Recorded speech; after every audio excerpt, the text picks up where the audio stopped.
Hello, everybody joining. Welcome to our webinar. We're going to give it a few moments just for everybody to log on. In the meantime, guys, please let us know in the chat where you're watching from. We're always interested to know how far afield you are based. Awesome. There's a few very familiar names in here. Hi, Ian. Hi, Chi. Hi, Roger. Nice to see you again. Sandra from Vancouver. Awesome. That's actually where I met our special guest today. So we'll be talking about Vancouver later. Houston, Texas. Awesome. Gary from Northern Ireland. Not as exotic as Vancouver.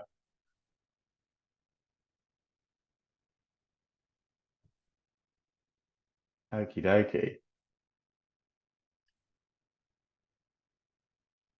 Right, guys. Okay, so just to begin with, I'd just like to give a really brief introduction to myself and to the Archilime Academy in particular. Now, the Archilime Academy is the sister company of Archilime Visualizations. So this is the company I've been working for the last 10 years. And we've been a V-Ray for SketchUp studio, primarily producing architectural visualization. So this is, the final stage. Once the design has already been developed, we're there to produce the hopefully high quality CGI. We're very proud of the work that we do and the techniques that we've developed over the years, which is where the Archilime Academy kind of was born, in a sense, where we started to teach some of those techniques and processes that we've learned at Archilime Visualization. And what we've got here is a slightly different take on that. So rather than looking at the final finished product, which is what we're normally used to doing, we're super excited to talk about conceptual rendering with a very special guest. Now, before I introduce our special guest, we will be recording this webinar. So I'll send you over an email after this webinar, probably tomorrow morning, to let you know where you can find that screen recording if you want to watch it back, as well as give you access to all of the other webinars we've done over the years. And I'd quite like to understand a little bit more about you guys. So obviously I can see quite a few of you familiar faces, but what I'd quite like to do is launch a poll immediately just to understand a little bit more about what your level of SketchUp, V-Ray, maybe some of you are Enscape users, to get a better read on where you stand with regards to the design development and rendering processes, because that's going to be able to help myself and our special guest kind of guide the webinar down the line as we talk about specific processes to look out for. So we've also got some amazing prizes on offer, as we normally do on our webinars. And what we'll be doing is pulling a name out of a hat from those of you that stay until the end of the webinar. Our US Chaos reseller partner have a tool farm. They've kindly offered us a V-Ray annual V-Ray solo license or an annual Enscape license to go to one lucky winner. So that's completely up to you, whichever one the prize winner wants to go for. That will be what you get. We're also going to be offering a complete guide to V-Ray for SketchUp as well. So this is from us. This is a course that we created to, as you'd expect, learn V-Ray for SketchUp. Primarily, this is to understand the full breadth of the tool set to enable you to create photorealistic CGIs and pretty much every step along the way to getting to photorealistic CGIs. Now, this is a nice segue into our special guest, who we've been discussing V-Ray over the last few months. As I was saying to Sandra, we met in Vancouver at 3D Basecamp. And now this person is a practicing architectural designer for MJM Architects based out of Nashville, Tennessee. He's also got a YouTube channel with over 5 million video views, over 30K subs, and generally that's the place where he shares all of his insights on the AEC industry. So things like news, tutorials, reviews, pretty much anything related to architectural technology, this is the guy to go to. So, like I said, he went to Vancouver for 3D Basecamp. He travels a lot at different AEC trade shows, and it's my absolute pleasure to welcome today Joseph Kim. So, Joseph, hi. All right. I think that ought to show the camera, but it went to little sleep. So, well, thank you. Let It's me asleep. get this back up. No worries. So, just whilst Joseph is sorting that, guys, as you can see, we're here to talk about conceptual rendering.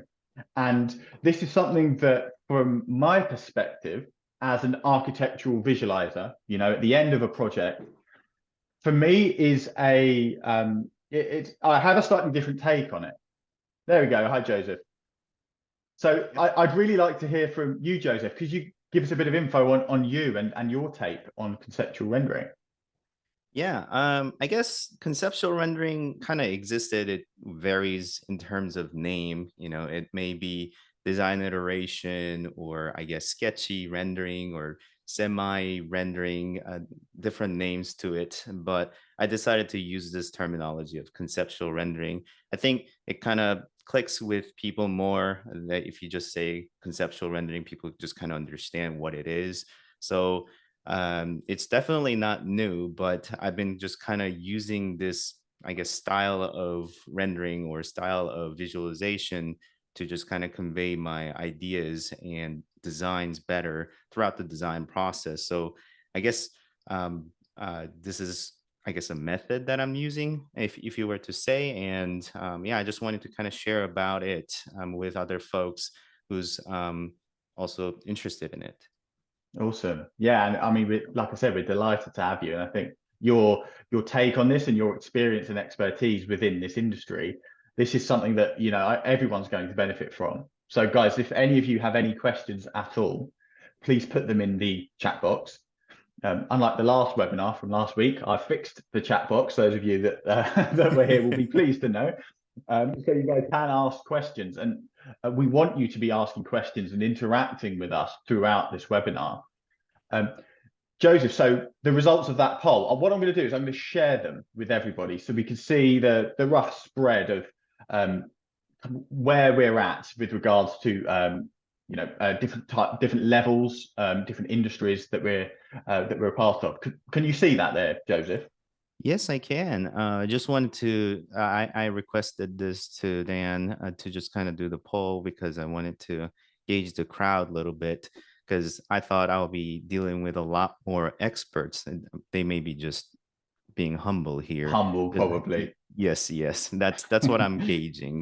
But so you never know. And some of the presentations that I do, I may expect a lot more beginner. So, I needed to know if I'm talking to people who kind of does do this in regular basis versus somebody who's just coming on board, either being students or just an immediate graduate of those. So I wanted to kind of see that. So we've got a fair amount of humble experts who say they're Yes. intermediate, and then quite a lot of architects, which is good to see Mm. because that's sort of my background. I am not an architect, but I function as an architect, so I just call myself architectural designer for known reasons.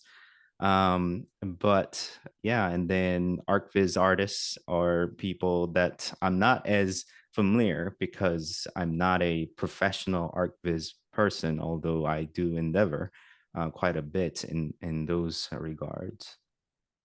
Again, being humble there. Just As we'll see. continuing the theme. I Yeah, as mean, we'll see. I don't do this daily per se. I do quite often, and I know a few things, but not necessarily tailored towards the professional CGI method. So actually, that brings up another thing about the I guess the reason why we kind of engaged too. So Dan was kind enough to offer me for a guide, for the completed guide for V-Ray for SketchUp that you recently launched. Is that something that you want to promote right now, or do you want me to just kind of go over it? You go first, and then I'll fill in the gaps later. Yeah, I was Sure. good. I was going to talk about that a bit more towards the end of the presentation.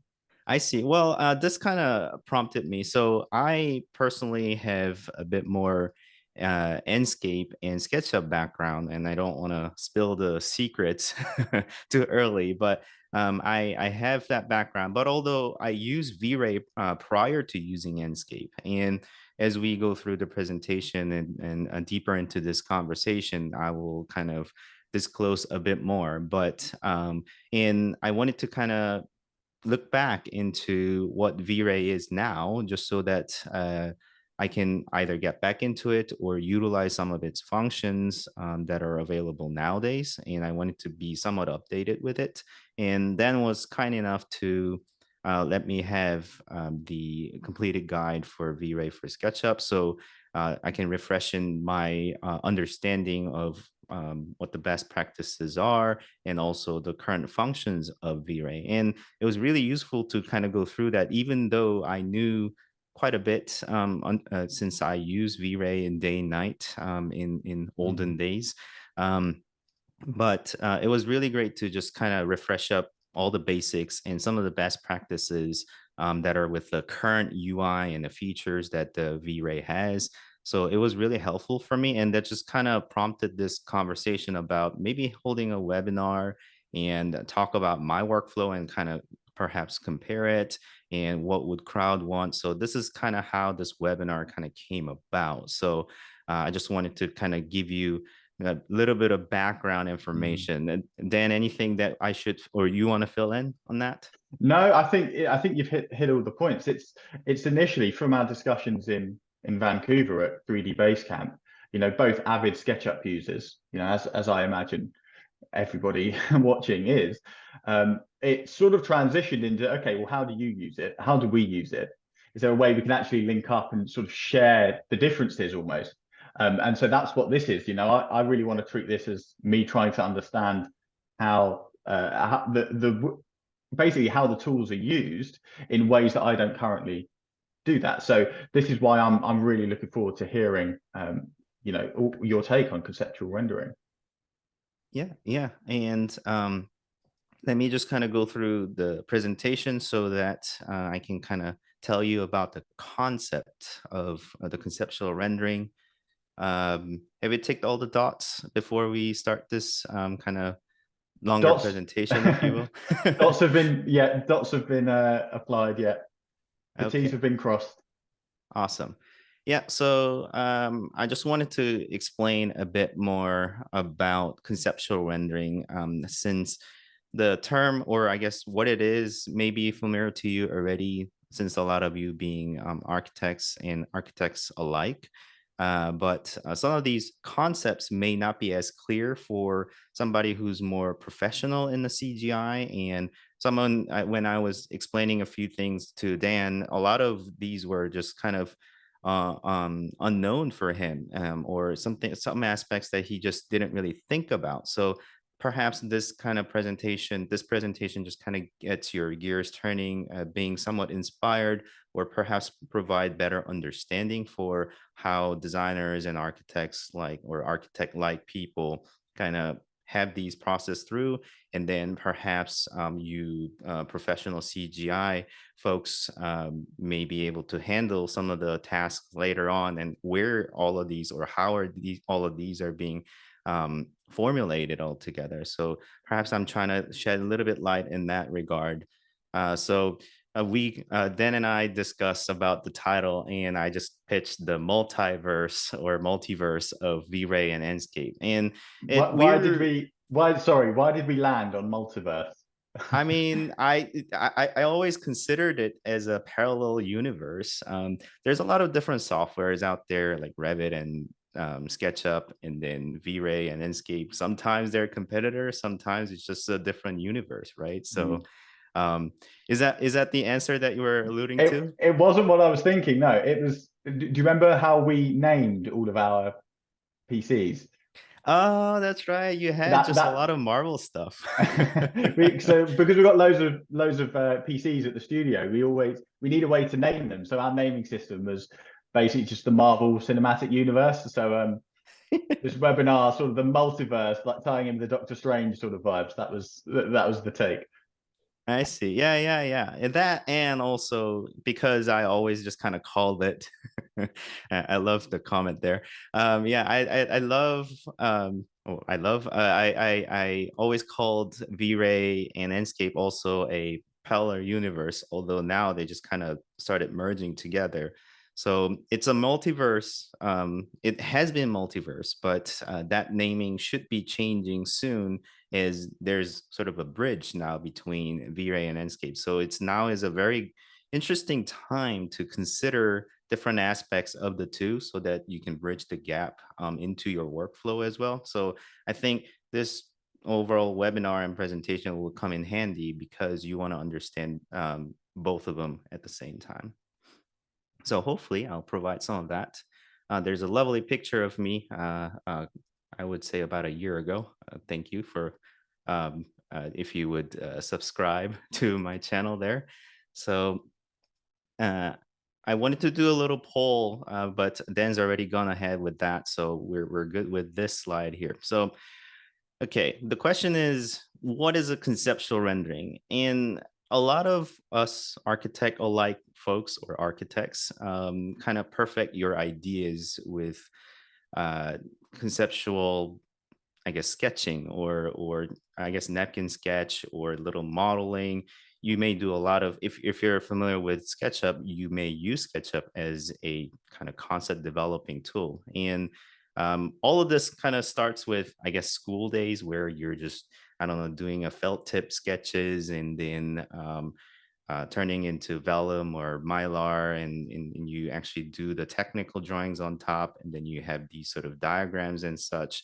So you kind of develop your ideas in such a way, and that kind of opens up conversation with your client or colleague, and then even yourself, you're just kind of doodling to figure out some of the programmings and the stuff that you have to do, or the design that you're looking for inside of the project. So I wanted to kind of apply that concept to rendering and the modeling. So that's sort of the background that I had when I started kind of stylizing this concept.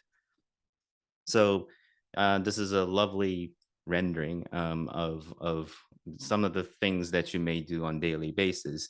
I don't do this as often. Unfortunately, I do design some aspects too, but I no longer daily do this. I used to, and a lot of you fortunate people are able to do sort of sketching and diagramming, that sort of thing. It is sort of an aspect to myself that I feel that's something that I want to do a bit more. But again, when you're doing these sort of things daily, you get kind of consumed into it. But the same applies when you do renderings. You do a lot of renderings, then you do get consumed by it, and often it kind of becomes distant in the two. So you you did stuff like, diagramming, cute little diagrams that kind of explains a concept, but these are the visual cues and better ways to just explain your concepts to your colleagues and your client. And Dan, I believe you also went to architectural school, right? So Yeah. you did these sort of things, and these are not foreign concept to people who went to school for this kind of thing. Mm, exactly. Yeah, and I think there's such beauty in these, in the simplicities of it's like how it's distilled basically all of the complexities from, like a final CGI, and you're kind of just pulling in what you really want the viewer to see, you know, being able to sort of open up that design to allow more light to come in just by manipulating the forms. There's I remember during architecture school, Bjark Ingels, they were awesome at that, really, really great at producing these kind of like conceptual drawings. So, in a lot of aspects, I would even consider these sort of diagrams as conceptual rendering too. I guess it's in a broader sense. There's a lot of aspects to concept or concepting, and diagramming is definitely part of it. And I mean, I did this in school, so I'm just showing diagrams that I used to do in school, or what I was taught to do. But in real practice, you may or may not do these diagrams as much, but a lot of times you still resort to sketches or a bit more crude drawings that kind of shows. And I think SketchUp is actually great for that too. Mm. And just wanted to show you what I developed after making those cute diagrams. This another school project, but you may remember these days where you spend a lot of time modeling these, coloring these, and then just trying to put them together, and then you just mess up and And pull the a the super glue it stuck between just your gets stuck, fingers and then you're just always constantly. just peeling that off. Yeah. Yeah, so, it takes time and also practice and patience, and, being an architectural student, you just kinda go back to those days, but do we actually model? And I wanted to know, I would appreciate if you just kinda put it in the chat, but, I wonder how many of these architects and architects alike, do actual physical modeling in their practice, and I think a lot of those, it's kind of rare these days from my experience. And I have not done a physical modeling ever since school, unfortunately. And these are sort of craftsmanship. Just looking at these sort of pictures kind of gives me these nostalgia of Mm. the school days. I don't know if I feel too great about sleeping, much less or just pulling all nighters, but yeah, these like take time, and also it's troublesome to carry that over. Talk about remote working when you're needing to carry over a model Yeah. model to somewhere to your client to present things. So I can't imagine those days where you're just hauling around your I don't know, 80 hours spent model and then carrying around to your client, and just on the doorsteps just accidents happen. Yeah. So I don't really feel it is all that practical nowadays, Mm. is what I generally feel. These are, I guess, the student photo of the model again for another concept. But from even my student days, there was introduction of rendering, and I guess at that time, not many people were doing it. But I also wanted to just kind of explore. I was generally a bit more inspired or interested in the latest technology of architecture. So I was like, well, why don't I try? So I tried to render a couple of scenes off of the software at that time was called V-Ray, right? So I remember rendering these, and then just waking up in the morning, and then, oh darn, there's a tree in the way, or I didn't hide the tree, or there's something that I just messed up after hours that you have spent, and just watching that bucket just kind of twirl around and on your screen. It just takes forever on my dinky little laptop. So those are the days, and I'm glad that those days are somewhat disappeared, but still, you just sit and wait until renders kind of finish. So renderings take time, modeling take time, physical modeling take even longer period of time. So those are the aspects that I wanted to kind of highlight. But these are also a way to just kind of communicate your concepts to your colleagues and clients. So as you develop your design ideas, it's kind of crucial to share those type of ideas through these sort of visualization. And in school, you might even have done some like diagrammatic uh, sections like these. These are really pretty and also informative as well, and it makes your head tilt to read what is going on. But yeah, it's just very helpful. It's informative to tell you about concept or some of the system that's working. These sort of um, sectional rendering are really helpful. But these are all to just kind of communicate the information and the concept and the design to another person. And here's a meme of the day. What part of this don't you understand? And it's to tell you it's to tell you how complex drawings can be, and at a first glance you just simply don't understand things as well. I came across this meme just passing by the office. They just had it up on in the office screen as like a funny meme or whatever, and then I just decided to put it in this presentation. And I think it kind of tells you like it complicated drawings are difficult to tell what it is. And even for architects, even for people who do this day and night, just looking at a plan just out of glance, it's hard to tell what it is. So uh, if you just look at a plan like this, okay, you start to look at it and just read a couple of notes or numbers and try to tell what this is. And until I talk and I describe what this is, it starts to become a little hard to understand. And especially in a residential setup, a lot of times these clients are first time builder or first time client, and they don't know how to read drawings, and this will probably be their last drawing that they will have to go through, or project that they'll have to go through, because not all of us are really fortunate enough to have multiple mentions like this for yourself. So yeah, it's hard for those clients to even look at these drawings and make sense of what they're looking at. And here, as a trained person, you will look at, okay, this is a residential setup, you've got stair hall in the middle, and then you've got kitchen in the back, and then foyer on the front, that sort of thing. But uh, it's that's about it. The intricate relationship between the spaces and the programming of even a small home like this. I mean, it's not really small home, but in a residential setup, it still is difficult, and it doesn't really pop in a moment. Whereas if you were to look at drawings like this, or a diagram like this, or section like this off of SketchUp, it's just an export off of SketchUp, right? So if you do that, then it starts to become really clear what it is. So especially if you were to follow with some labeling on here what these rooms are, then those will be really immediately clear to you. So having these sort of diagrammatic type of sections and information are really crucial when you're communicating these design ideas to other people.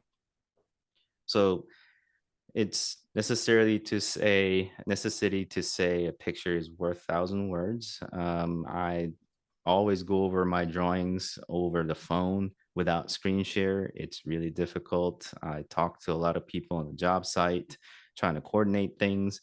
And yeah, that plug is supposed to be left of this wall.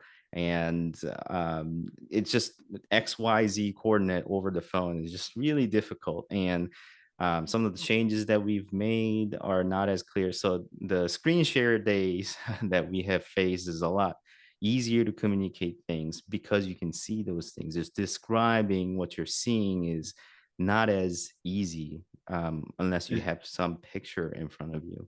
It's like you've done the interpretation for Hmm. the viewer, haven't you? You're not Yeah. then relying on someone to have a pre-existing knowledge of how to kind of in their mind kind of unmap a 2D drawing and convert that into a 3D Yeah. space within their Translate mind. that. Sure, yeah, it's a skill, isn't it? And I think that's something that you learn over the years. You can't expect your clients to be able to do it immediately, as frustrating as that might be sometimes. Yep. Yes, absolutely. And here's like a concept to you, I guess, people who's not used to the conceptual rendering.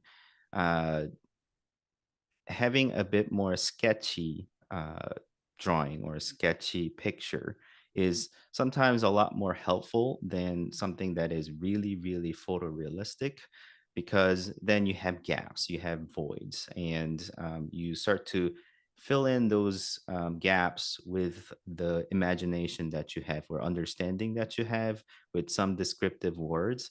Then the clients will immediately get it. Whereas if you fill all of those gaps and voids, then it becomes really hard to convey your design ideas because it becomes not as fluid and it's all hardened. So conveying your concept with some of voids and some of the gaps between different conceptual words and the description would be a lot more helpful when you're communicating your designs, especially from the architect or architect alike people. So here's like a concept drawing, and you say that concept drawing or conceptual rendering, and this is just a one example. But when you look at it, you can immediately tell, okay, there's a pink giant facade or glass element to the right, and then there's like a warm wood tone mezzanine floor, and then you've got a lot of table that just kind of gives away, okay, what kind of space this is. Is it a hall? Is it a restaurant? And you've got some lights and repeated patterns here and there, and the stairs up.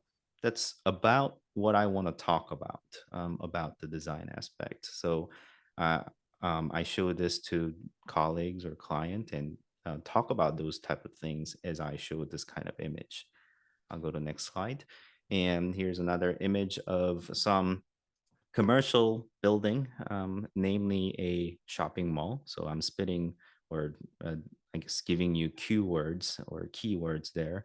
And it's got the swooping ceiling. It's beautiful. It's beautifully lit.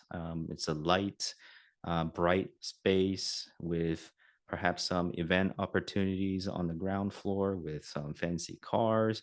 But you've got people, and you got this kind of curvature or elliptical shaped void with the handrail going all around.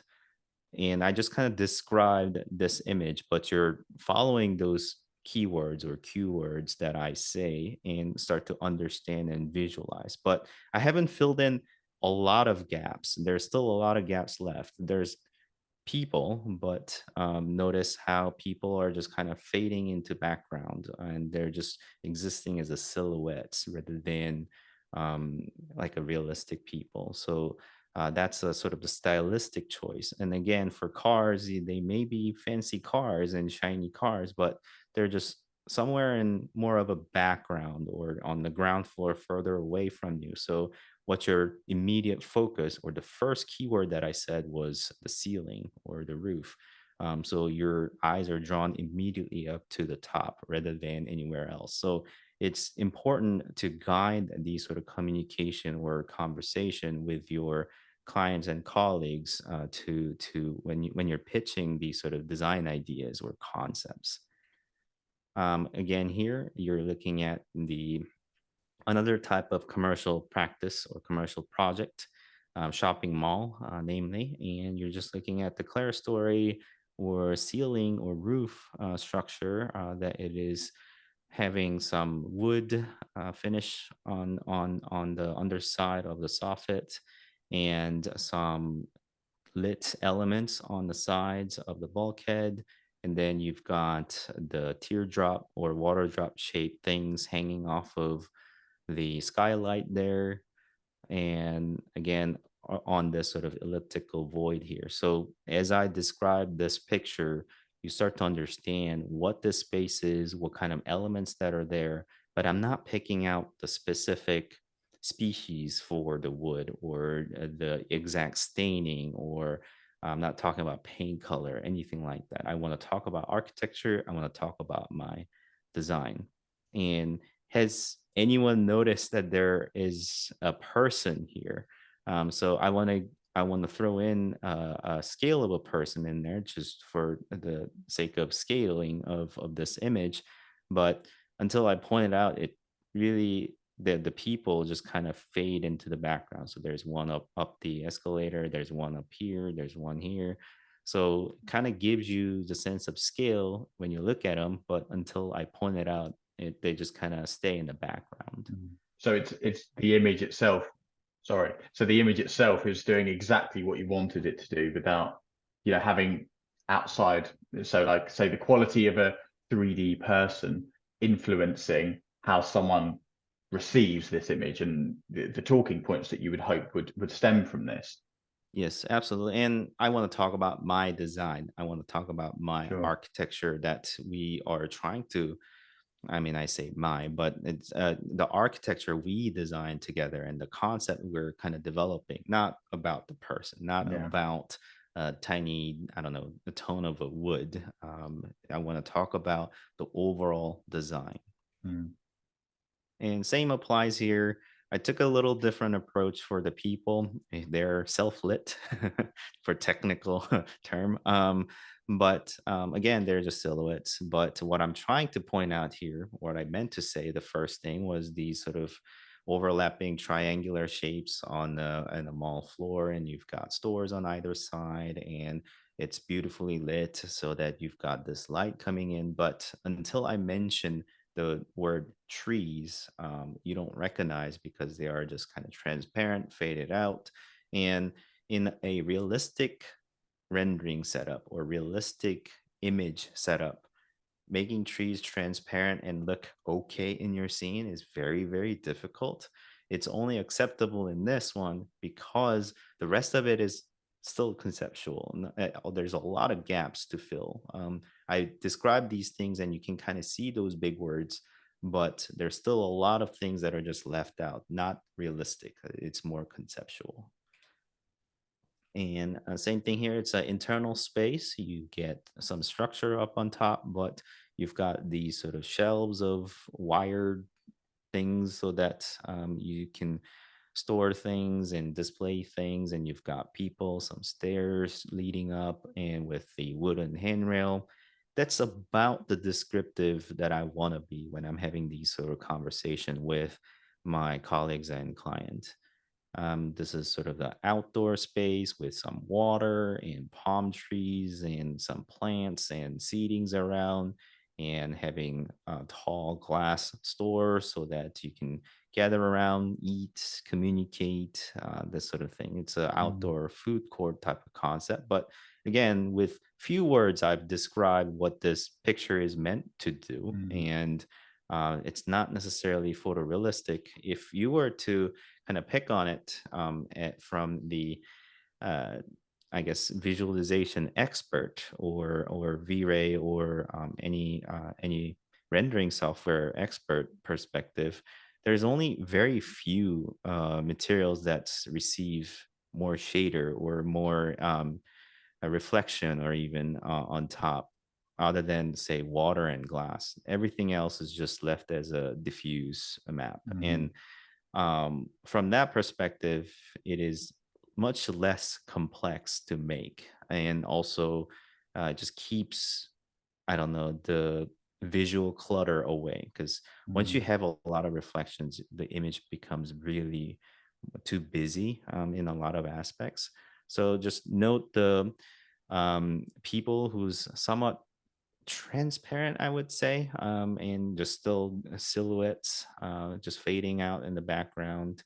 And notice the stylistic choice here in terms of lighting.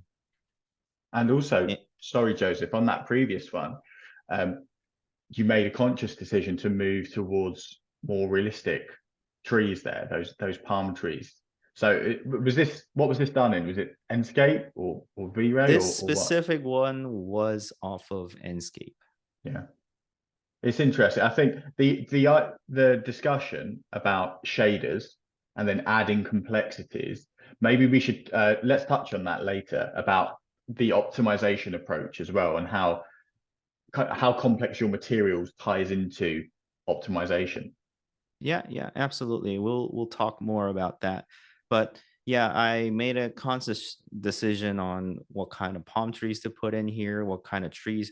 These trees don't really look realistic. They are clearly like planar in some aspects. These are just leaves that are turning if you start to pick on it. But these are just conceptual image that's meant to just kind of sell you about the space, not the realisticness of a tree per se. Mm, And also like, you look at these green wall, anyone could tell that that is a green wall, but it's rectangular. yeah. It's got no volume to it. There's no displacement or what is it called, bump map Hmm. applied to it. So yeah, from technical point of view, that's not necessarily the best, but again, it gets the job done of telling another person, hey, that's a green wall or some planting wall of some kind.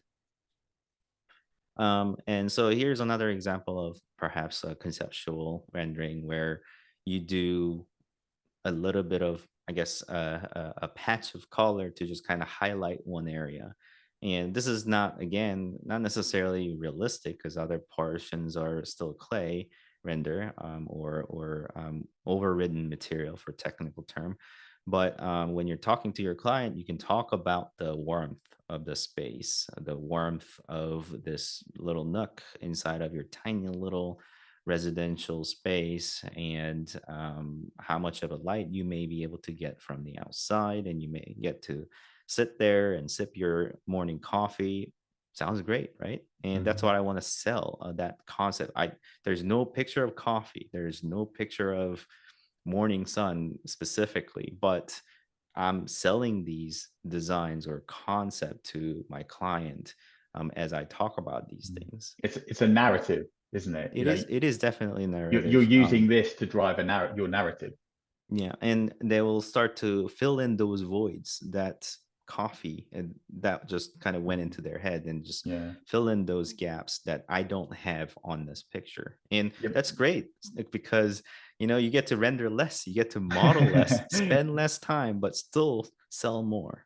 Exactly. Yeah, and this is the thing, because you could have very easily there just left that window as just like a solid white wall, like you've done with the rest of the space.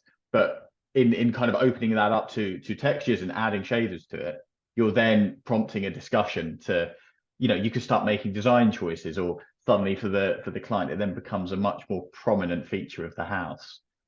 Yeah, I really like this style of kind of focus. You're focusing the attention so well using a really, really simple method there. Yeah, because I wanted to talk about this window nook, that I designed. So, you make this conscious decision in where am I going to drive this conversation into? What am I going to tell the client and talk about? So, as you plan those things, you think about these things, and then you're just rendering once, or I guess twice in this case. So, technically, you're rendering the overwritten material, so that you're just clay rendering, and then you have one with the material pack, and then you just overlay it on top of Photoshop, and then just basically have a mask out to the rest of the area, and then you end up with this image. So Mm, it's really not difficult at all in terms of real practice, but it becomes quite powerful when you're driving these type of concept conversations. definitely. Again, another thing, when I want to talk about the wood cladding that's about to go on your house, I want to talk about this, and it becomes clear. And again, I may talk about the specific tone of a wood. Do we want slightly grayer tone? Do we make it a bit darker tone? Do we make it a bit warmer stain? That sort of thing. Or should we increase the size of the window? Um, how does that work in terms of the space that is underneath? There's nothing else that is catching your eye. I'm not talking about brand of the car, fancy car. There's no person walking on the foreground that catches your eye. There's just that wood cladding, and it's clear. And I can just have that conversation freely and fluidly with my client. Um, I would say, arguably, this is a lesser, I guess, lesser of a conceptual rendering, meaning it's kind of poorly done. So I just kind of threw in the same style as these prior two images on here, and try to bring the focus to the center, but your focus is already on the center. And bringing up materiality of the center, just not really done all that well. But the intention is clear. I want to talk about this spiral staircase that's in the middle of the space, and I can talk about it freely and not talk about any of the um, other things in this space. But hey, I've got this metallic spiral staircase, a grand one or big one that's just spiraling up, and that's going to get all of your attention. Again, the client might not like the idea of spiral staircase in the middle, but at least we can have that conversation. Yeah. And I mean, we're looking at that image, and it's material override or clay image everywhere else. But it's like all of the geometry points to the middle anyway. And if you were to have all of your textures applied everywhere else, it might be harder to have that conversation to keep the client on track to talk about this particular design feature. Hmm. Well, thanks for giving me praises Yeah, there. yeah. It's Yeah. because this is the thing. Often it's the absence. of say assets or materials elsewhere in the scene, it just feels like the theme, what I'm getting from you is that you really want to just kind of strip away everything that isn't ultimately what you need to talk about with the client. So anything that isn't related to the next design steps, you're happy to just, if you can override that material, great. It just prompts that discussion to, it focuses their attention. Yes, and you want to provide enough context, but still not be in your way of your discussions or the concept or design that you're trying to do or create, the architecture that you're trying to create. So, the people, the vibe, the atmosphere is still there because of all of these contexts, but again, the focus is on the spiral staircase. And until the moment that I mentioned about these flimsy structure that's just not possible in this kind of setup is not understood until the moment that I mention it, because your focus is so on the spiral staircase that I talked about. So and those are, I guess, the strength in communication, in when you do the conceptual rendering and when you make these choices, when you, and again, these sort of decisions may not be made all well thought out. Like I said, and it's probably not the best image for this thing, but it also tells you, hey, when you're kind of short on time of these design development and presentation schedule, you've got to just rush things out, and these are just quick method to apply those type of principles to your image so that you can carry on that kind of communication. And again, this is not the same style, but it's the same space. And I can still talk about spiral staircase if I wanted to, but I'm going to draw this conversation into, hey, you get a lot of light in this scene. It's still light. And just note the stylistic choice here. There's no big contrast. Everything is somewhat faded. It's more color neutral, if you will, for those photography folks out there. It doesn't have as much dynamic range. And for people who's doing a lot of commercial renderings, nobody wants dark spaces in commercial practice, unfortunately, and that's not how dynamic range or image works. So I've got to brighten spaces, but this is again stylistic choice to kind of get over that, to tell your boss, yeah, I'm brightening these areas, but you're just gonna end up with a white image, not a Yeah. not an image that you can recognize. But there's a bit of like a brighter tone, a bit more faded tone.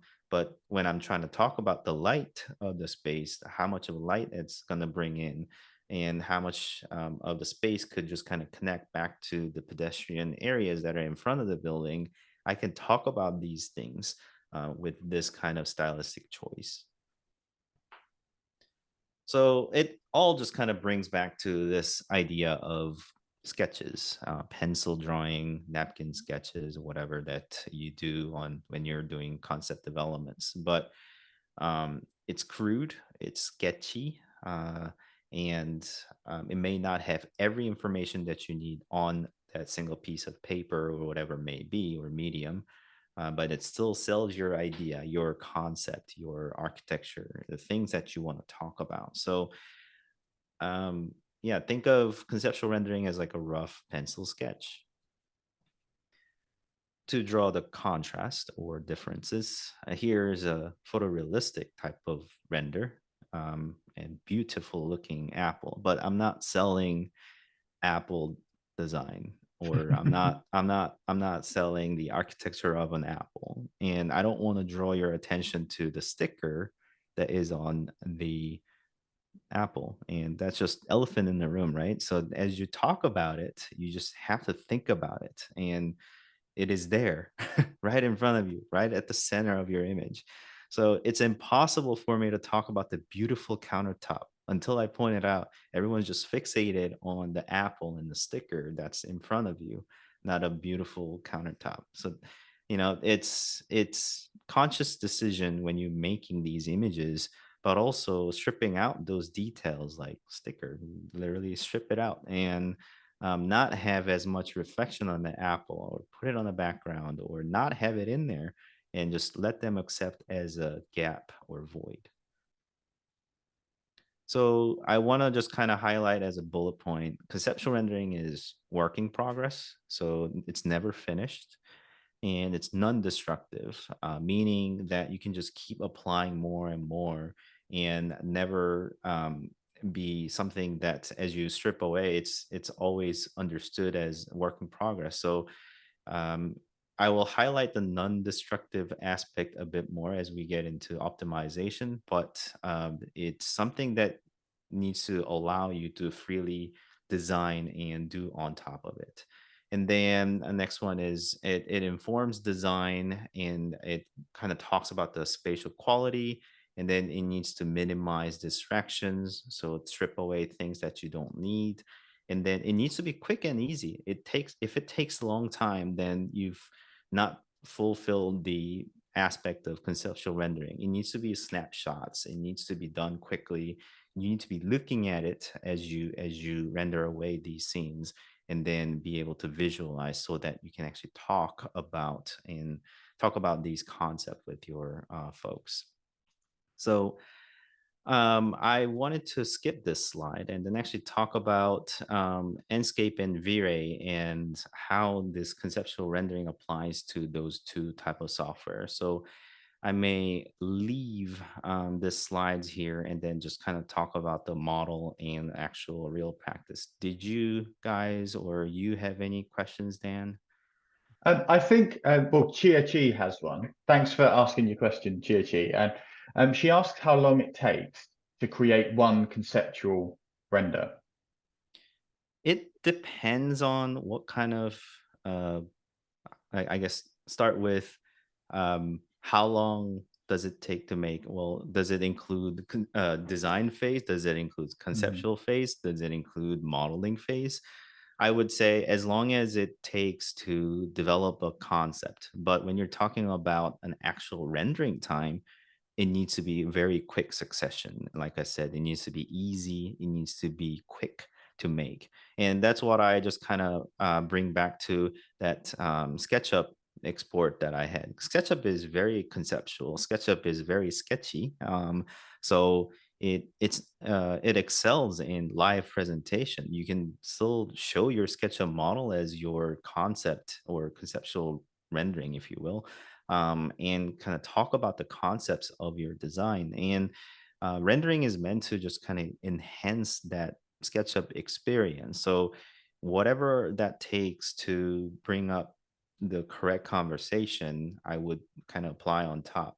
But if you can just stay SketchUp native, then I would even if you can, because it is quicker. So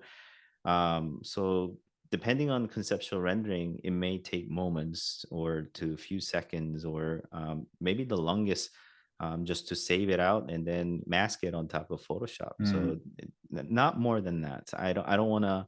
I decided that I no longer want to wait for it to render and go to sleep and yeah. then wake up and then see the result for a conceptual rendering. I decided that's not the way for me. Your times have changed.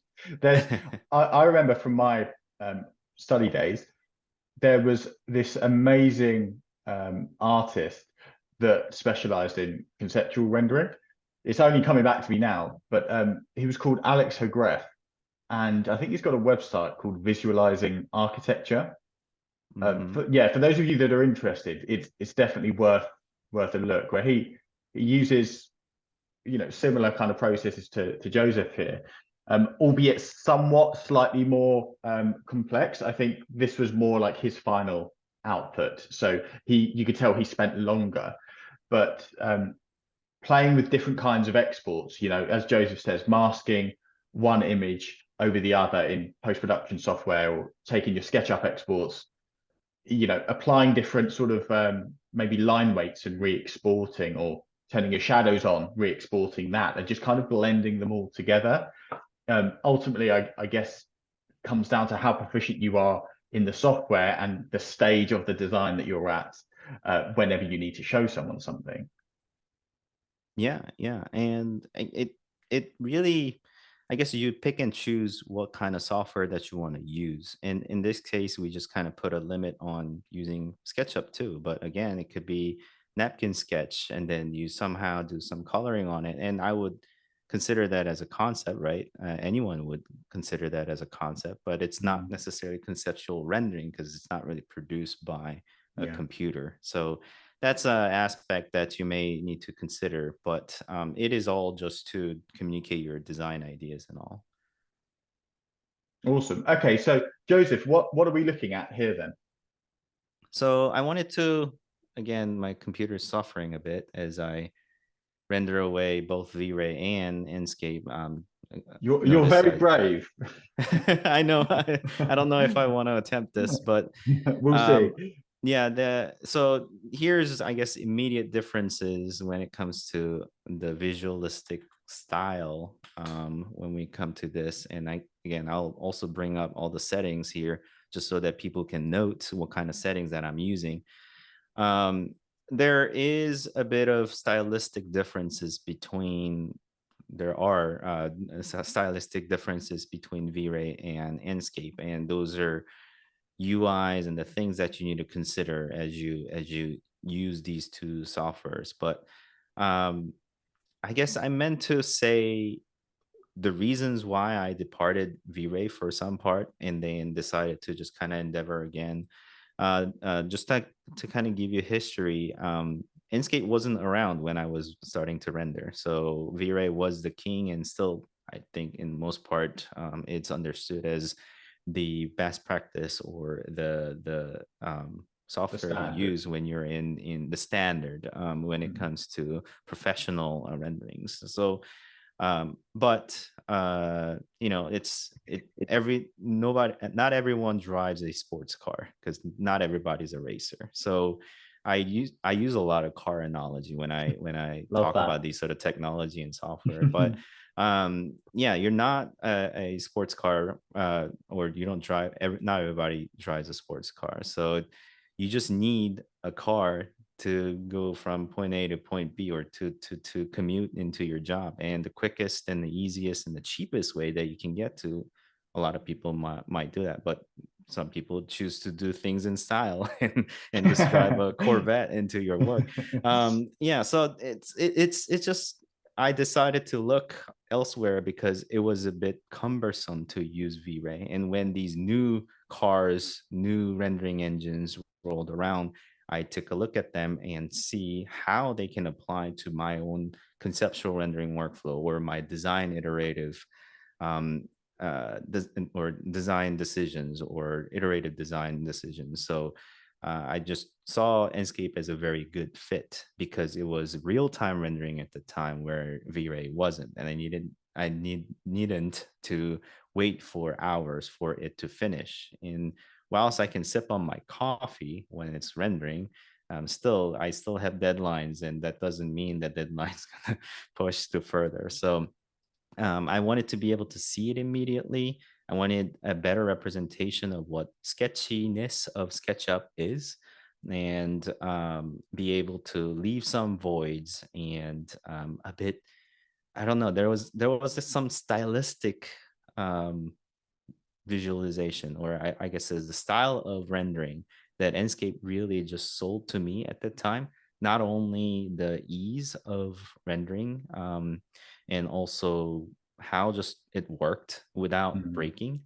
At that time, a lot of real time rendering engine at the time, and even nowadays, there's a lot of a discrepancy between the actual SketchUp model versus what it gets rendered. And if it's not if it doesn't follow the native SketchUp model as much, then there's sort of a disconnect. And I want to rely back on SketchUp as much as I can, and whatever the rendering engine that I use to be a bit of an enhancement, not mm, necessarily something that gets in the way. And that's the yeah. keyword, non-destructive workflow, so that I can just continue to use. And if I choose to do so, I can just do live presentation off of a SketchUp to my client and just show my design ideas and everything. But if I needed to just enhance that image so that I can sell a bit more about water, light, or sort of the airiness of a space, then I may choose to use Enscape so that it has a better representation of shadow, light, and some softness of the trees, that sort of thing. Because SketchUp doesn't really do that all that well. So that's when I start to go into Enscape and try to render scenes out so that I can sell those images better. Again, it's a lot harder, meaning it's not as soft when you look at SketchUp image. Whereas if you start to look at the renderings of it,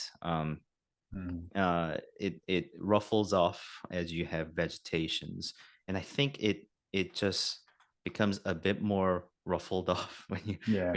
look at Enscape images. Again, granted, I'm using this feature in which I love, in V-Ray, the outline feature. Yeah. I understand that used to be what, contour, Yeah. It and used to it be called. which it did not exist before. I had to the olden days when I started doing conceptual rendering. I used to do cartoon rendering, throwing the outlines on geometries for, like, especially for people, so that I have some Yeah. silhouettes or height line, and that helps with the ambient occlusion. Again, that's just not the right way or right usage per se, but it just helps to bring out these sort of geometry when faces turn, when they don't have material Uh, applied to it. When faces turn, it just highlights those with ambient occlusion a bit more bumped up. It will show yeah. well, but outline is a very quick way to just highlight or darken, if you will, Mm, darken the every turn of the geometry, and it highlights those geometry, the architecture, the space that you have designed. So mm. it becomes this sort of, I guess, preferred tool of mine, to when I'm trying to sell this sort of geometry that I've created for the design or architecture.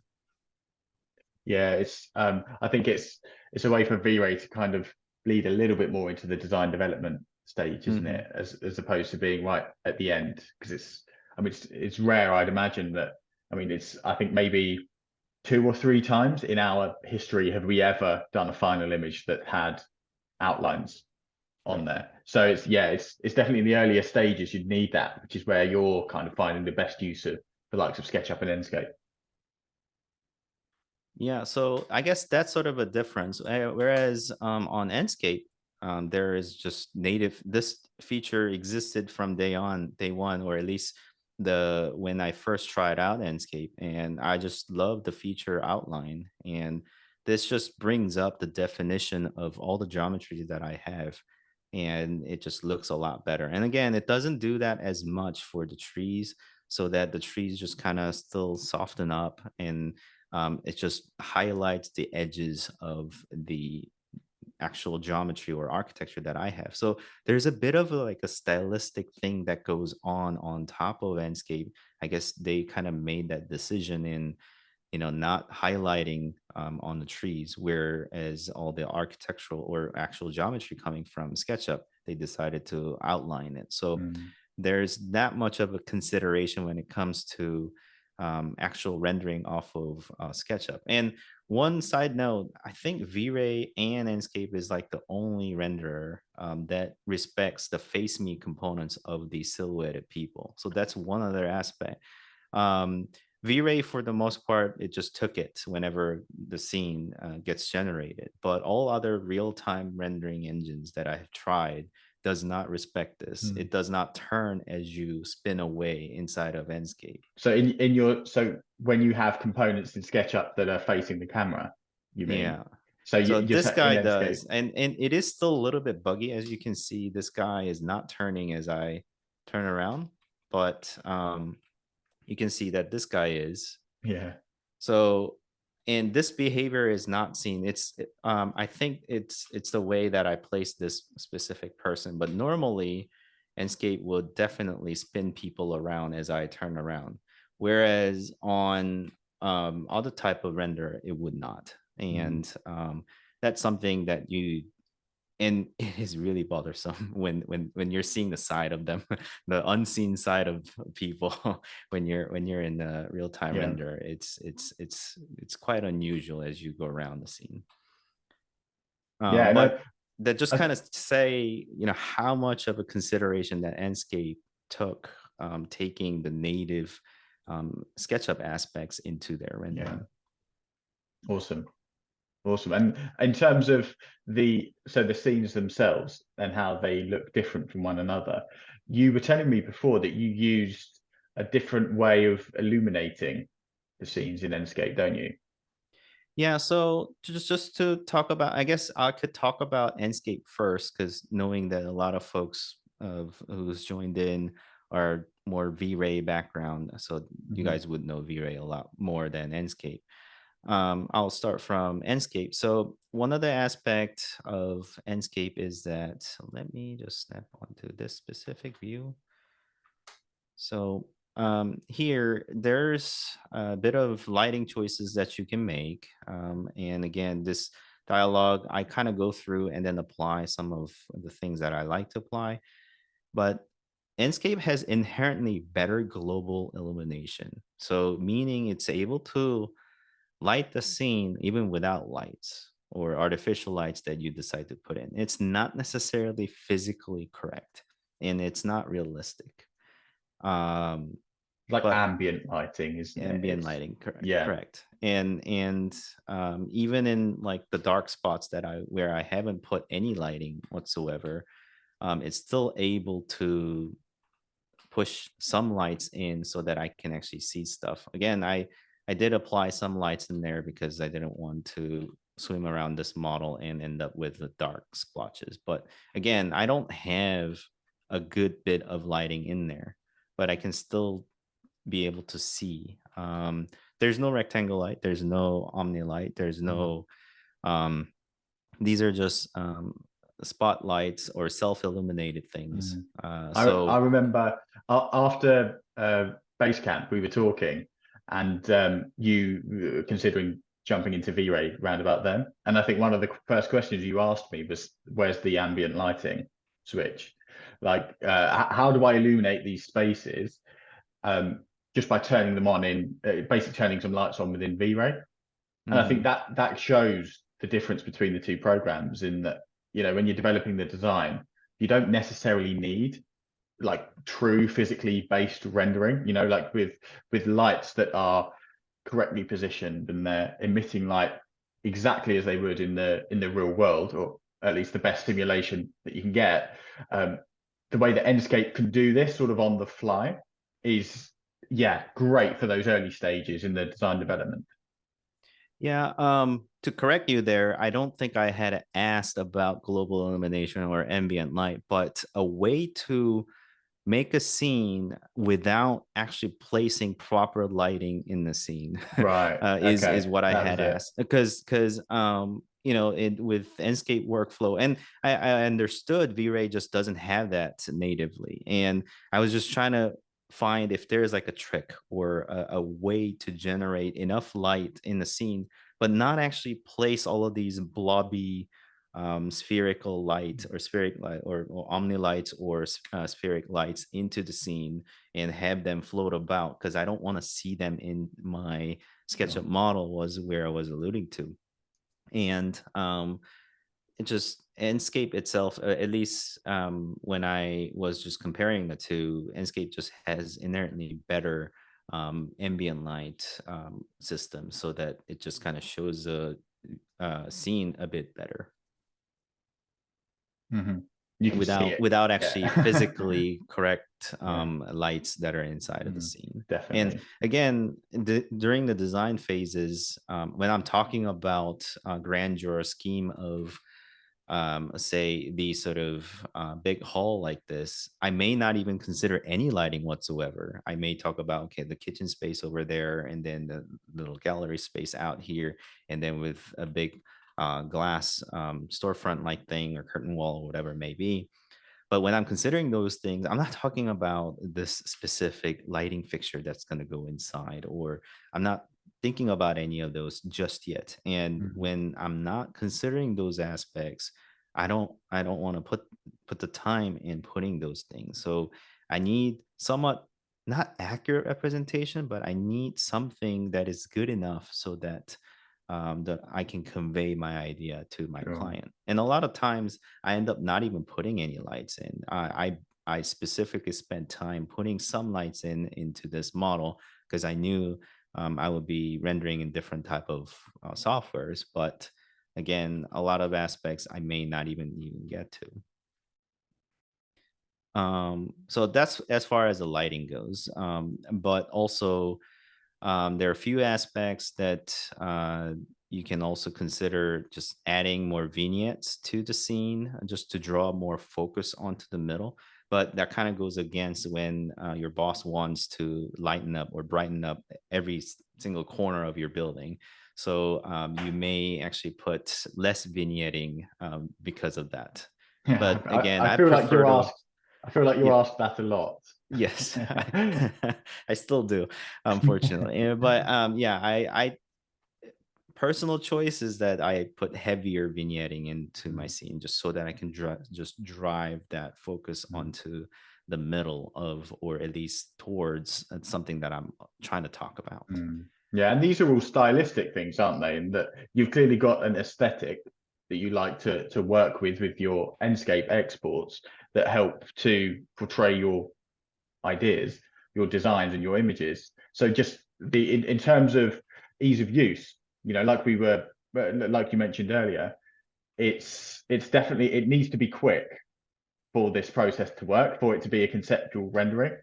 Because if it Hmm. isn't, you may as well just go all the whole hog and just go for photorealism in V-Ray. But the fact that you've got all of that control, the visual settings within Enscape are so easy to understand and navigate.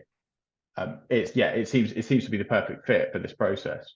And when it comes to like the white and clay type of rendering, they have something called polystyrol, which is styrofoam type of modeling too. But I prefer white for the most part. I can't really tell the difference in the two all that well. But for the white, something that you notice. So in V-Ray, you have much granular control when it comes to overriding material, and you can choose certain type of material to be not overwritten. So you can natively do that wood cladding of a building, and actually make that kind of scene. But in Enscape, you don't have that granular control. However, you do have this sort of, I guess it just does it by itself, where all the glass or the reflective material are still respected even if you go into the white modeling portion. So you still have the glass. This is not specifically modeled as a water, because you do water and then you've got to change amount of displacement, and it just changes on the wind, that sort of thing.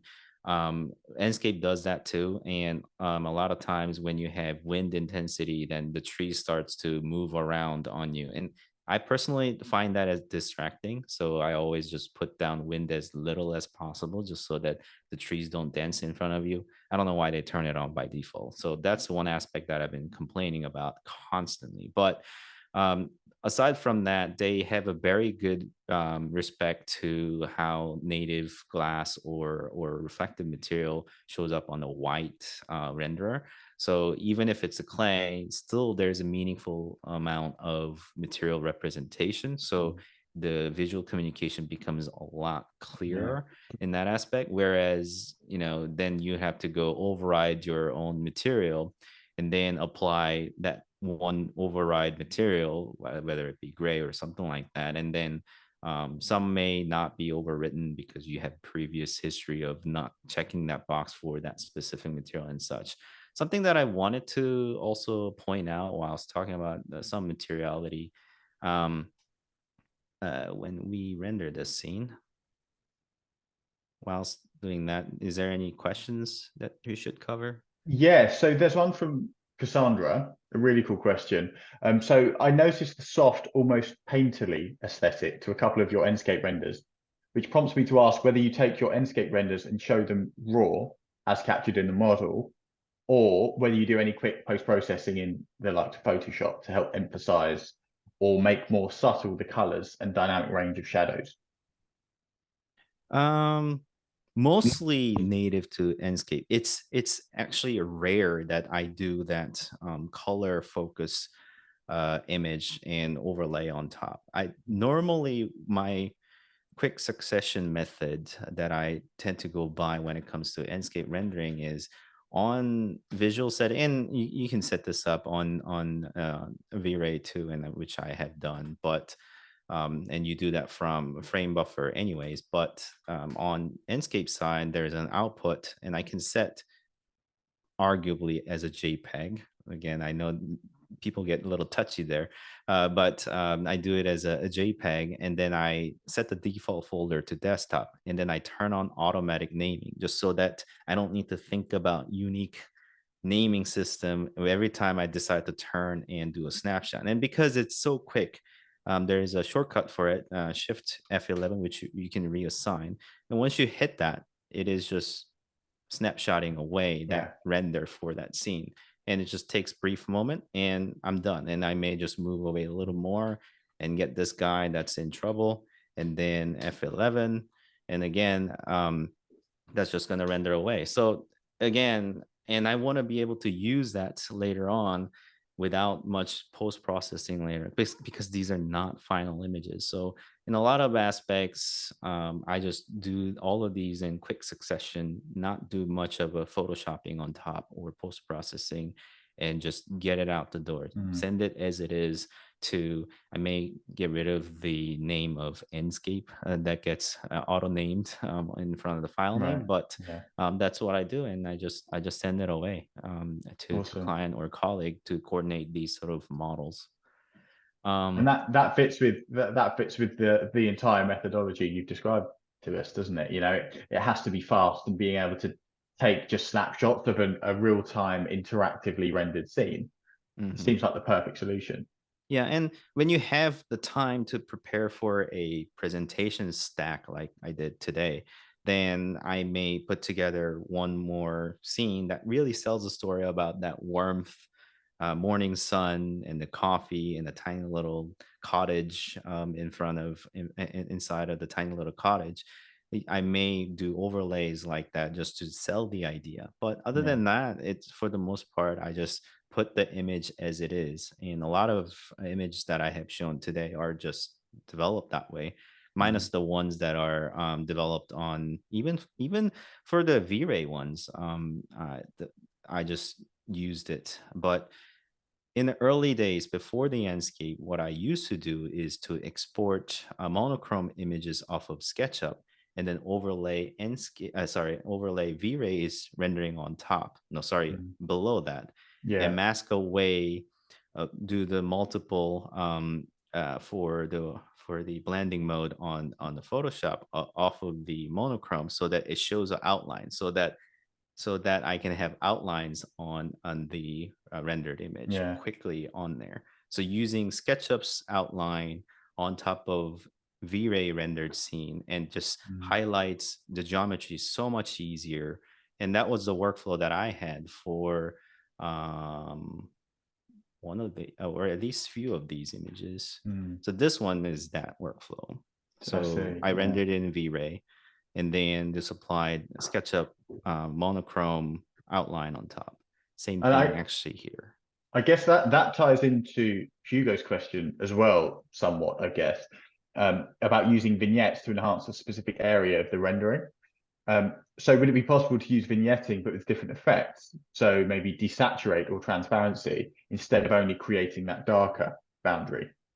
Unfortunately, not native to Enscape. So I guess adding a bit more vignette on top of post-processing, either to desaturate or transparency, in some aspects, this one is doing that. So it's desaturating, right? So so I think you can certainly do that, and you can put that kind of artistry on top of the images that you create. Obviously, this one has been post-processed, and again, I've thrown in these outlines on top of the rendered image, and these were the days that I wasn't using Enscape. And then I made the conscious decision not to render trees at all, and then decided to just stamp on top of Photoshop. So yeah, those can be done, but I guess it's just the artist's choice, but not native to Enscape.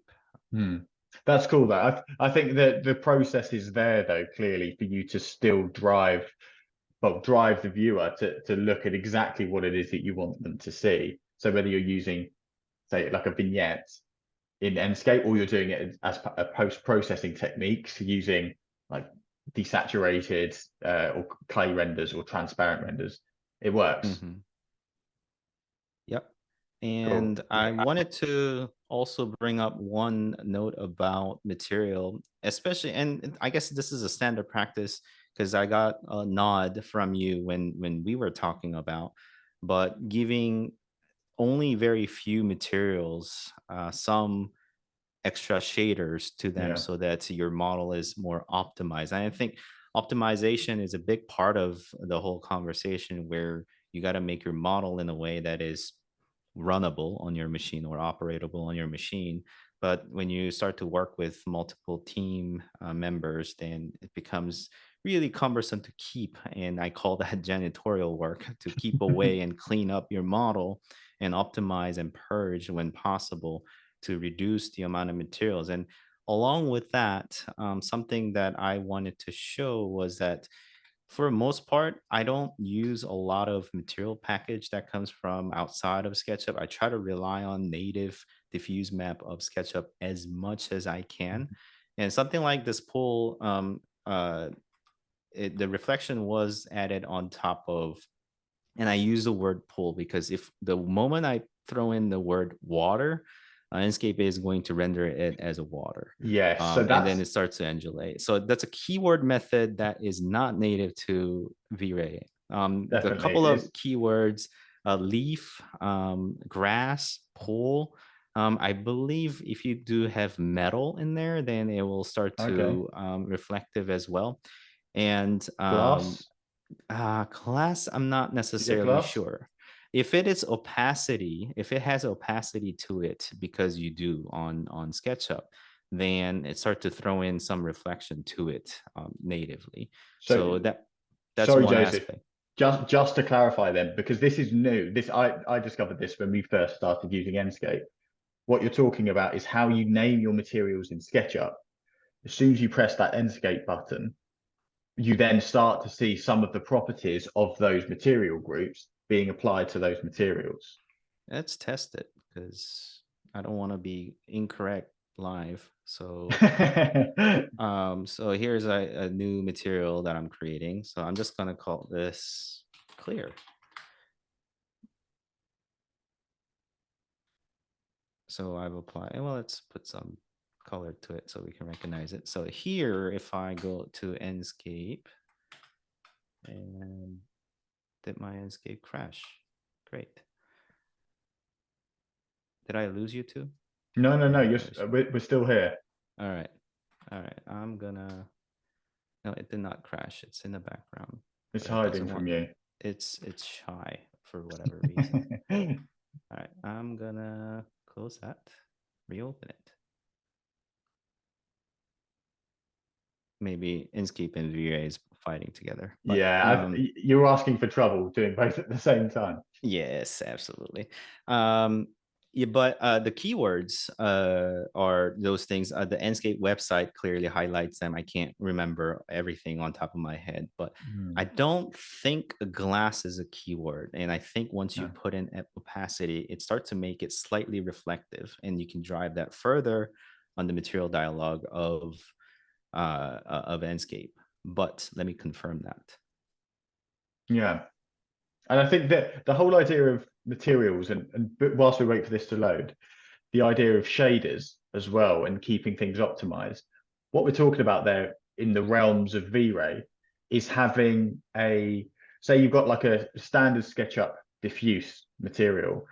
Then as soon as you start to add any kind of reflection within V-Ray, or I guess within Enscape as well, you're adding complexity to your shader. So in terms of adding a bump map or displacement or refraction even, again, it's just more complex shaders.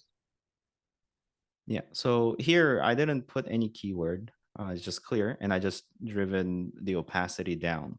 And you can see that it has a reflection on top. So that's what I was talking about, where when you put opacity, or I don't want to use the word transparency because the word's a little confusing, but opacity on SketchUp, then it applies a little bit of transparency on Enscape model, but also adds a little bit of reflection. And again, all of that is respect it on even the clay material. I don't need to apply another uncheck for override material. It's a double negative. But Yeah. yeah, so yeah, so that's a convenience that it has. Let me also test the keyword class. Um, and my tray is not really behaving for whatever It's reason. misbehaving. Of course. The perfect time to do it. Yeah, But yeah, so I mean, generally, the way that you can then you can see these changes being applied within Enscape instantly, and it's already intelligent enough to understand what that material is supposed to look like. yeah. So here, if I were to say water, Yeah, then it's or supposed to, grass even. yeah, and then grass. Oh, no, wrong material. I do. Yeah, I like the grass one. This is also this is new for me as a V-Ray user because this will move in the wind as well. So you don't need to do anything else like adding V-Ray fur or scattering grasses. It's just a nice, quick and easy way to just add grassy surfaces to your scenes. Yeah, unfortunately, it doesn't do it to the vertical surfaces. So that's one limitation when it comes to displacement of, I guess, or fur, if you will. Mm. Carpet or grass are keywords, and that's how I basically have applied it here. And it just kind of dances in front of you. I find that distracting, so I usually Mm. just turn that off. But again, that or here, those are, and then I can also apply here, C class. Yeah, so I guess it makes it reflective the moment that you put the keyword, but it doesn't necessarily make it transparent. Yeah, that's quite But complex, isn't it? As a yeah, shader. but there's only one like bar that you can just move left and right on the Enscape material editor. So when I Mm. select this material, when it comes to opacity, uh, there's a transparency here. What's happening? Why can't I see that? Yeah, and then once you bring this down, then it's just respecting all of the transparency that gets applied on Mm. the SketchUp side. So that's why. All right. So here it talks about the same word opacity. So they're just kind of coherent. And as I drive this further, it just changes there. So it's really clear there's only one bar that goes left and right, and transparency becomes really easy. Whereas I understand from V-Ray side, there's different aspects to controlling opacity or Mm. transparency. One is SketchUp's opacity, and then there's translucency, I believe, and then Yeah. there's refraction and there's Hmm. opacity, I believe. So there's Yeah. three things that you Yeah. may or may not touch, right? Well, So and also there's if you want to get into it, there's also subsurface scattering as well for things like waxes, that you can't see through, but light can get through. So I think this is the distinction, isn't it? We're talking here about just needing something quick and easy to indicate what a particular surface is supposed to look like. There's loads more that you can look at within V-Ray to increase the complexity of the shaders and work towards photorealism if you need to. But that's what's great about this process, the way that you're using this to develop your designs and create a really good quality image as well. All of your images have been great quality and really showcased your designs. And that's what it's all about. yep. Yeah. And so I used to, at least on V-Ray's portion, just name, and I guess it's kind of clear. It shows up on top of the list. All of these ones with that says 00. Those are the materials that I made in the V-Ray days.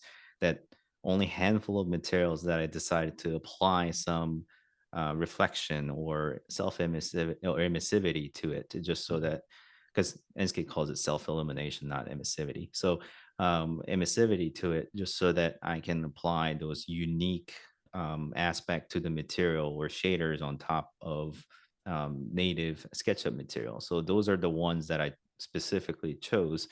But if we look at the, not the Cosmos, but if we were to look at the frame buffer, notice how the water is not water, it's just flat black thing because it was named as a pool. So when we sample this material, and if I decide to add a bit more shader or materiality onto it, I may just drive a little bit of reflection just so that it is convincing enough to make it look like. And I try to put the minimum amount of uh, materiality to it, or shaders, if you will. So that's I guess the practice that I want to apply to mine, whether it's true or not, because a lot of aspects you want to hunt for this material package, so it has a Hmm. bump map and the reflection Yeah. map, and then all of those. I think ABR or something like that. Mm. So you have all of those diffuse displacement map on top, or normal map on top of it, so that you have every single aspect of material all accurate. Hmm. But in a lot of processes of mine, the key is to make it quick and fast, Mm. and adding that much of a complexity and file pathing for the images is that much of a complexity to it. So I tend to just put in bog standard just reflection for water, just so that it's convincing enough to say it's a water, but still Yeah. there's not image tied to it. Yeah. I agree, and I think this is clearly, as I'm sure everyone watching knows, we have these conversations fairly, we've been having them fairly regularly, where we just start talking about pretty much our entire workflows, and it's great to sort of see what it looks like from the other side. I'm worried though, we are running out of time, so I just want to check in with everyone to ask if you've got any last questions. Now is a great time to do that. Um, in the meantime, whilst we wait for some to come in, I've got one question Hmm. for you, Joseph. It's to do with so your conceptual renders. How do you measure the impact or the success of them? Well, if clients talking about the specific brick tone or wood tone that they are concerned about when I'm presenting an image. Well, let me stop the progressive render. When I'm presenting image like this and the client's talking about specific tone of a wood, I want that to be more walnutty color than, I don't know, cedar or birch. When they start talking about that, I guess that's a failure. That's how I would measure my failure there. But um, I don't know. No, I don't know if there's a metric way of calculating whether that was a success or not. But that's what I want to avoid in terms of when I have the conceptual rendering. Another aspect is to, because this is all iterative design allowing, meaning everything's work in progress. So if something's gets in the way, because I need to produce this render and I needed to put a rectangle light into the underside of the ceiling, and also another sphere light or omni light in the middle of the Claire story to light this scene, then that's actually a failure, because then a lot of other my teammates who's just modeling this, not rendering this, will have no idea what they're staring. Why did anybody stick this flat surface underneath the ceiling that's now blocking my model?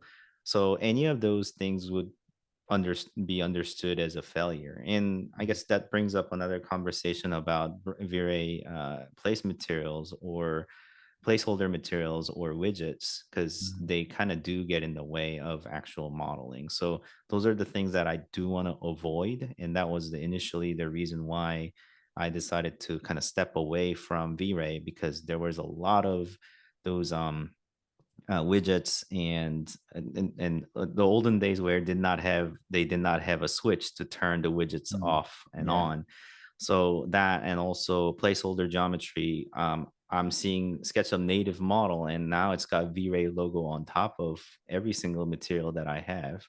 So those were the troublesome days where I decided to depart from it, and those would be the failure points, if you will. Mm.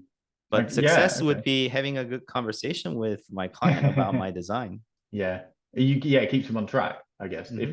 If they're still talking and making judgments based on the images you're creating, and it's what you want them to focus on, not can you change that person that you've shown in the in the corner of that image. Yeah, I guess that would be successful. Hmm. Yeah. Okay. Well, yeah, Joseph, it's been an absolute pleasure having you on. I think this for me has been a real eye opener in understanding how you're developing your designs and showcasing your designs at sort of set stages along the way. How can if people want to watch more of you, how can they do that? Well, obviously they could find on my YouTube channel. It'll be youtube.com/Joseph Kim. And you can find me there. Or I'm also quite active on LinkedIn, so you can message me there. I'm not as active on Instagram or other type of social media. So you may still be able to find me, but if you want to talk to me, YouTube will be a great place. I do read all the comments. So that would be a good place. Also, if you want to message me on LinkedIn, that's also true. Or you can go through Dan. Come through us, yeah. It's just generally, yeah. I just love to thank you for coming on, Joseph. It's been great to hear more about your process. I think the idea of developing your concepts within SketchUp and showcasing them within SketchUp and Enscape, I think is a great sort of segue to then if people did want to move into photorealism afterwards, now that Enscape sort of materials, for example, Enscape assets are all read by V-Ray, there's Hmm. now you're not having to redo everything from scratch. So I think the pains that you would have had before, maybe not so much roundabout now. So if anyone did want to learn how to create photorealistic images within V-Ray, then yeah, feel free to reach out to us. Like I said, we're going to be giving away one complete guide to V-Ray for SketchUp anyway. But you guys, yeah, feel free to check out our website. I'll include a link to Joseph's YouTube channel as well as the complete guide itself for those that are interested. And yeah, generally, I hope you've all enjoyed the webinar. And I'll send across an email tomorrow with some directions on how to rewatch it if you'd like. Yeah, it was absolute pleasure of mine as well. Thank you so much, Dan, and everybody for joining in. And I'll also show the uh, final slide. There we go. Yeah. Awesome. Okay, well, thank you so much for tuning in, guys, and we'll see you on the next webinar. All right. Thanks, Bye bye. everybody. See you soon.